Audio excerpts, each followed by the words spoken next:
It's Luke, 13 Motorsports. We are doing our race weekend recap. It's a crazy weekend, first of all. OTA was at GP Saturday, Sunday. CTAC was at GP Monday, Tuesday. And we were there for 3 of those days. And it was nuts. I don't think I've ever been so physically exhausted from sitting down. A lot of driving. A lot of driving. I think we did over 120 laps, which when we did some math, it's like 450 kilometers, basically full sending, and it takes a lot out of you, especially at that track where the speeds are so high, the risk is so high, the G-force is so high. Every corner is, you know, basically minimum 120 kilometers an hour, so it's a stressful course, but it was great. I think I've had more seat time there this weekend than pretty much ever had at GP. OTA, of course, well known for their timing and structure system. We had a ton of seat time. That was definitely one of the most tiring days for me personally. I was able to bring my family out, which was really cool. I got my dad to go on the track for the first time, being such a car fan and also a big racing fan, which was an experience he'll always remember. Me and the guys were out there. Will and Brendan were running the crew for me and let me just focus on the driving, which really appreciate. Thank you guys. The car was terrific, to be honest. No complaints about the GR. It's been running really well. Before the event, we just did a little bit of change in the setup, just because I know we would be spending so much time on the camber of the tire. We put in a little bit more negative camber. What else did we do? We changed the oil, just give the car a good look over. Everything's in check. The Track 1 coilovers that we're running are holding up really well. And we were running the Nankang CRS at OTA to start with. The OTA day was a little bit more chill, a little bit more relaxed, because I was just focused on getting nice and warmed up, feeling out the car, and also just enjoying myself. We did enter the competition, but that was mostly just for additional seat time. I wasn't really focused on competing. We're in like the low 140s, 139s all day, which is basically, you know, a cruising pace, and it's not competitive at all for the awesome drivers at OTA. OTA employs a PIP system, which kind of handicaps cars to the extent that they are modified, so that it's kind of a level playing field for everyone. So, you know, the GR could be pitted up against something with a lot more horsepower and potentially should be faster, and we can still have a different raw time but compete on the same PAX time. It's kind of complicated. I don't even get into the details too much. It's kind of geeky, but it works out if you have a super stock car. Great place to take it, throw some tires and some brake pads on, rip some laps, and get really high quality seat time with very minimal chance of you running into anybody as far as timing wise, because of the way they let everyone out for their laps. It's a staggered start. Special thank you to the guys at OTA. Kevin, Dale, who else was there? Saw Rob Hall there, Will Parsons from SPDA. All the photographers do an awesome job. Michael Tan. I didn't see Anthony there. Can't remember everybody's name. Dimitri was there, but special thank you to everyone for doing such an awesome job running the show. Thank you to the marshals. You guys are always awesome at GP. You guys are always so on point, and you always do your best to keep us safe and have a good time. Really appreciate that. The weather for OTA was probably not ideal.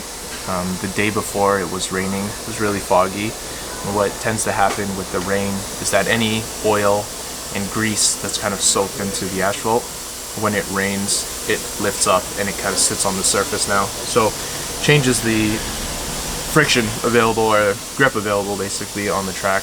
And not that that was affecting me, because I wasn't going full send, but probably affected some of the other drivers. I don't know, it was a super tight grouping at the end of the day. Probably one of the tightest they've ever had in terms of PAX-based lap times. But overall, good day. Congrats to Stuart. I'm really happy to see you on the podium.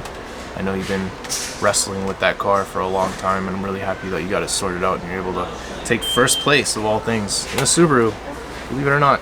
After OTA, Monday, Tuesday was Canadian Time Attack Challenge. Canadian Time Attack Challenge is a relatively new series to Ontario, and they are adopting a lot of the rules from Grid Life, which creates an interesting dynamic. Something very interesting. So the last CTAC event, I actually finished first in my class in Club TR, which my understanding was it was more of a entry-level class, but it seems like it's not going to be so much that way. It looks like this event, at least, there was purpose-built Club TR cars, like exactly to the rule book, and just weren't very competitive with a street car. So saying that, I'm hoping that CTAC takes that into consideration and maybe opens up the playing field for less modified cars, because it seemed like everybody that was positioning well in CTAC had a very highly modified car. So our GR is a full interior, full weight, air conditioning, power windows, everything is basically off the showroom floor, besides the exhaust system, the brakes, and suspension and wheels. So it seems like, based on what happened on Monday, Tuesday, that there's not much room for cars like that in CTAC. I'm hoping that changes, because that's going to be a big thing. If you have a car, like you just buy a GR86 and you throw some pads on it and you're a relatively good driver, you'd want to be in a series where you can be competitive. With the changes CSCS has made, that might be a better spot for you. And as always, OTA is a great place for people that don't want to spend a ton of money on their car and just want to get some seat time. Saying that, the event was awesome. Nonetheless, special thank you to all the guys at CTAC. It was great. A lot of seat time. Great, well-priced event. Great value there. Thank you to Draghi for being one of the big sponsors, YD Motorsports, and all our friends there, Matt, Dennis, Duke, Yi, all you guys, James, you guys are doing a great job, so thank you again. Monday, big difference with CTAC is we're running the Falcon in Club TR. You guys should check out the video we're going to drop soon, where we do a really in-depth tire comparison, but there is a very big difference between driving arguably the fastest tire, the Nankang CRS, and the Falcon RT660. Most of that difference is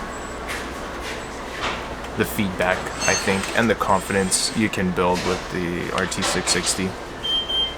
Potentially the grip. I think there's higher lateral grip with the CRS, but we'll get into that more in our video. So took a little bit, did quite a bit of driving on the RT, and quickly was able to get into the 38s, but that was kind of like the limit by the time the day was done. So after we were done that day and we packed up and I went home, been collecting a lot of data this year using the Garmin Catalyst system and the AIM Solo. I spent the night looking at the data, comparing our previous best, which was a 137 flat, to the laps we were doing on Monday, which were low 138s, and I could pretty much see where the time was. It's about a 10 km/h difference in a few corners, namely turn 2, turn 4, and just going a little bit harder on the back straight, turn 8.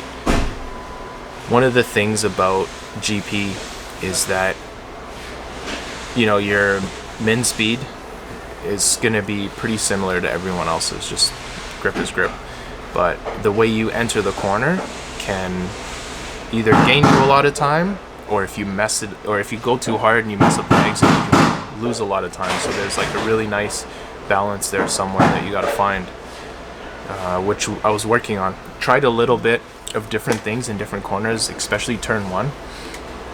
Tried taking it without braking, just lifting, turning in. Tried taking it nearly flat, not good, and then tried trail braking in.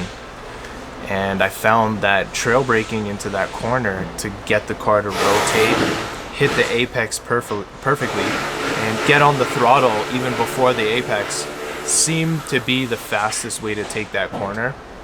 Definitely in my car, probably because of the gearing. I'm carrying too much speed to go in there and turn the car in with just like without using the brake, like taking it, you know, anywhere close to flat or even lifting off the throttle and turning it in seems to compromise the exit. So I tried it a couple laps. It definitely was not faster. I was losing a ton of speed, and also, like I said, compromising the exit, pushing way out further than you should be on the exit.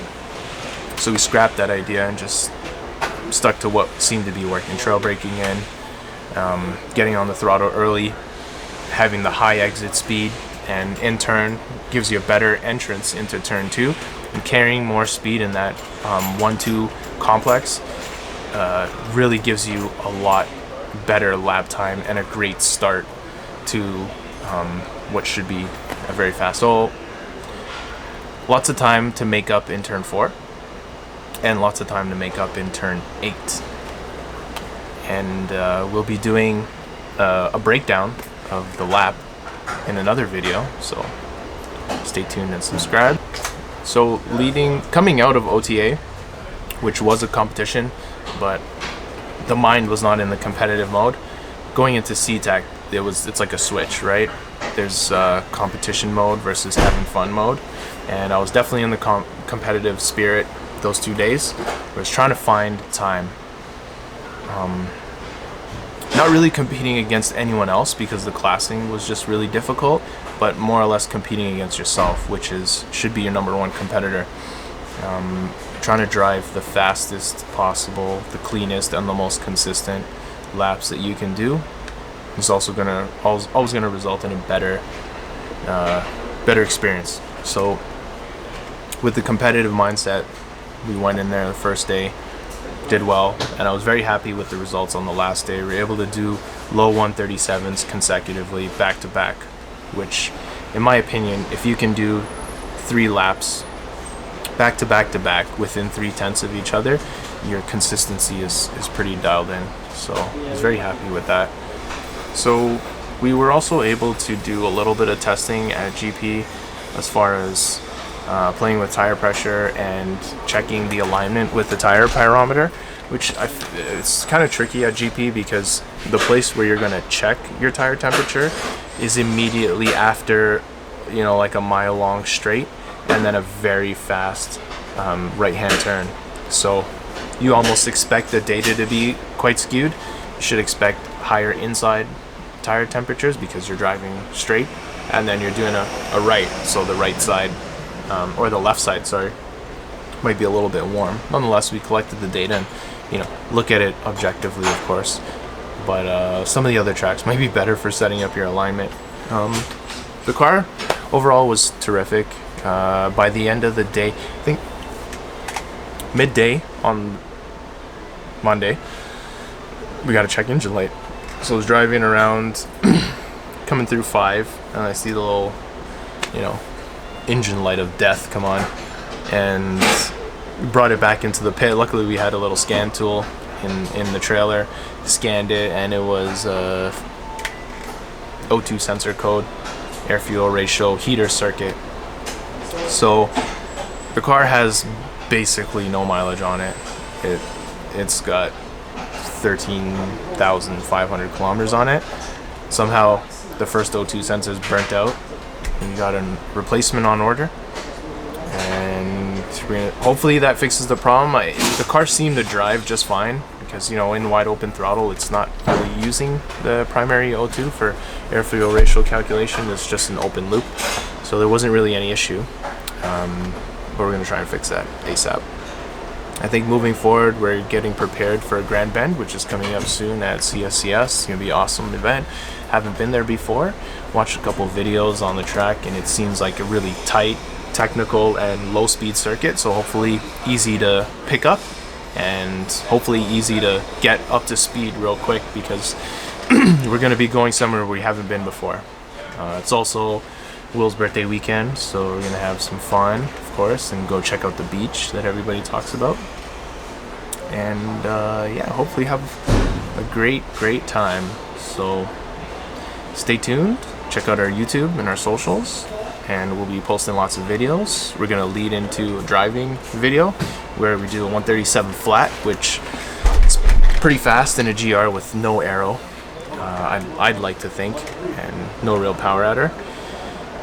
And last but not least, special thank you to our sponsors. Eneos, of course, you're giving us the lubricants that keep that car running. Vibrant Performance, and we're rocking your oil cooler core, all your lines, your oil cooler adapter, sandwich plate. Everything's been working phenomenally. The oil cooler actually works terrific. We're seeing greatly reduced oil temperatures, and you can watch the video. I put the oil temperature in there. You can see that it kind of hovers around 115, and then as soon as we get off the track, it starts dropping super fast. Sponsors HKS USA, thank you so much. We are a pro dealer for HKS products. We're also an installer, so if you need anything, let us know. Track One is heavily involved with CTAC. Track One and K-Tuned are partners essentially, and John and Sean are always at all the events. Sometimes you see David pop up there too. Thank you guys so much for putting together a high quality product at a very affordable price, and thank you so much for supporting grassroots motorsports, because there's not a lot of companies that are doing that out there. I really appreciate that. Really happy with the suspension. After we did some spring changes, it's been handling amazingly. That's phenomenal. JRP, Johnson Research and Performance, you guys are the plug for wholesale parts. Thank you so much for your support, and look out for more collaborative content with us. XClutch, sponsoring our RX-8 build. Thank you so much for sending us a clutch. We use XClutch in all our cars. We just put one in my 335 twin disc, and it's amazing. Handles the power, drives smooth, and makes a lot less noise than the competitor twin disc systems. If you're looking for a great clutch, XClutch. Last but not least, thank you so much to Ontario Time Attack for, again, hosting great events. If you're looking for a place to take your car, regardless of how modified it is, check out OTA. They have driver instruction, they have well-run events, lots of sponsorship from us and other great companies, and they encourage people to just get out there and drive. You don't need a crazy car. Thanks again to Canadian Time Attack Challenge for hosting the event as well. Great value for the money, lots of prizes, great support. Check the rule books, because there's going to be some heavy hitters out there. But check out our video on the lap, 137 flat, and I think we had a predicted time, best predicted time of 136.1. So coming for that next.